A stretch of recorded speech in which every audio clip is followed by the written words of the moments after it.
आजकल की सभी बंदूकें वैसे तो अलग अलग मैकेनिज़्म पर वर्क करती हैं। आज हम जानेंगे सेमी ऑटोमेटिक पिस्टल के बारे में, जो एक बार के लोड में एक ही फायर करती है। आपके सामने इसका पूरा प्रोसेस दिखाया जाएगा।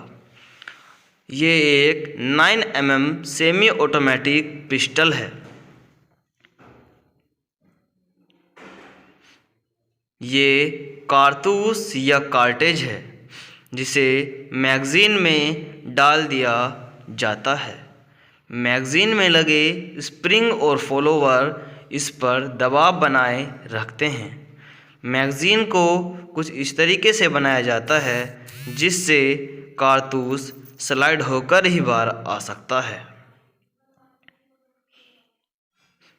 मैगज़ीन को पिस्टल में डाल दिया जाता है। इस ओपन्ड पिस्टल में पिस्टल के अलग अलग पार्ट्स दर्शाए गए हैं।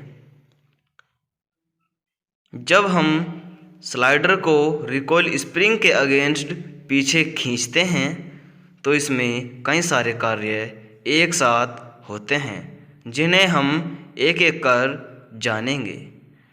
स्लाइडर को पीछे खींचते समय हैमर भी नीचे की ओर हो जाता है।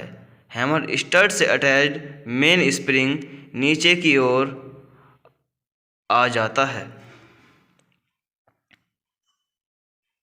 ये सीयर है जो कि लीफ स्प्रिंग से जुड़ा हुआ होता है। लीफ स्प्रिंग के दबाव से सीयर और हैमर एक साथ इंगेज हो जाते हैं।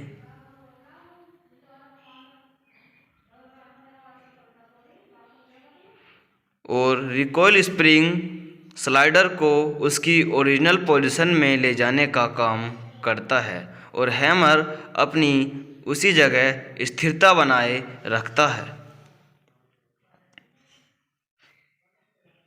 ये प्रोजेक्शन है।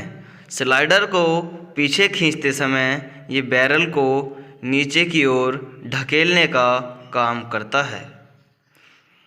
स्लाइडर को पीछे खींचते समय कारतूस स्प्रिंग की मदद से ऊपर ढकेल दिया जाता है और बैरल में ट्रांसफ़र कर दिया जाता है। ये एक्सट्रैक्टर है जो कि कारतूस के पिछले भाग में फंसकर उसको आगे ले जाने का काम करता है।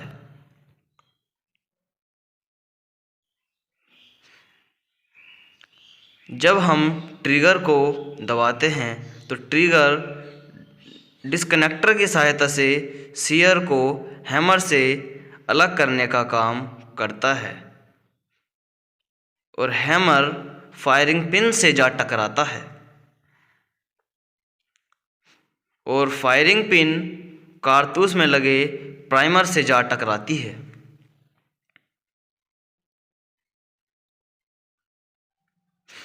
इस ओपन कारतूस में आप प्राइमर को साफ अपनी आँखों से देख सकते हैं। कारतूस के पीछे भरे गन पाउडर में आग लग जाती है। आग लगने के बाद इसके पीछे हाई प्रेशराइज्ड गैसेस उत्पन्न होती हैं। ये हाई प्रेशराइज्ड गैसेस बुलेट को आगे ढकेलने का काम करती है और बुलेट तेज़ी से आगे ढकेल दी जाती है।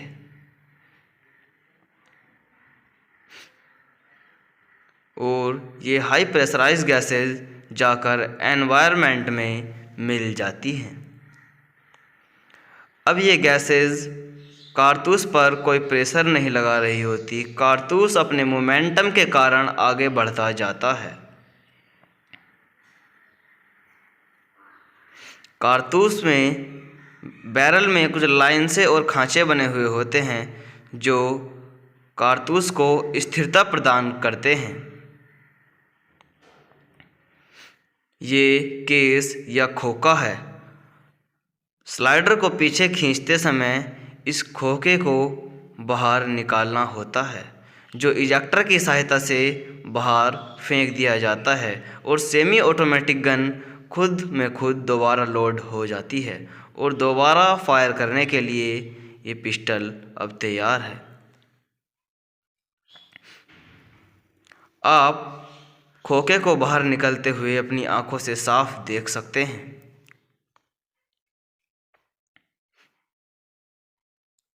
सीयर डायरेक्ट ट्रिगर से अटैच्ड नहीं होता, इनके बीच में डिस्कनेक्टर लगा हुआ होता है। ट्रिगर स्लाइडर को पीछे खींचते समय स्लाइडर में बने स्लॉट से ट्रिगर डिस्कनेक्ट हो जाता है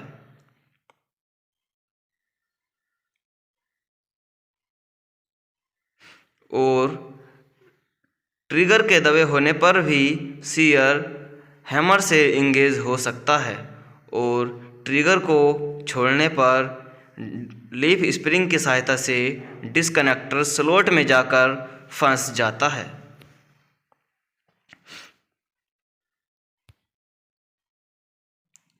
ये ग्रिप सेफ्टी पिस्टल को खुद में खुद फायर करने से रोकती हैं।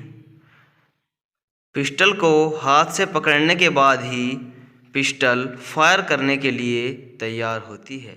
ऐसी ही वीडियो जानने के लिए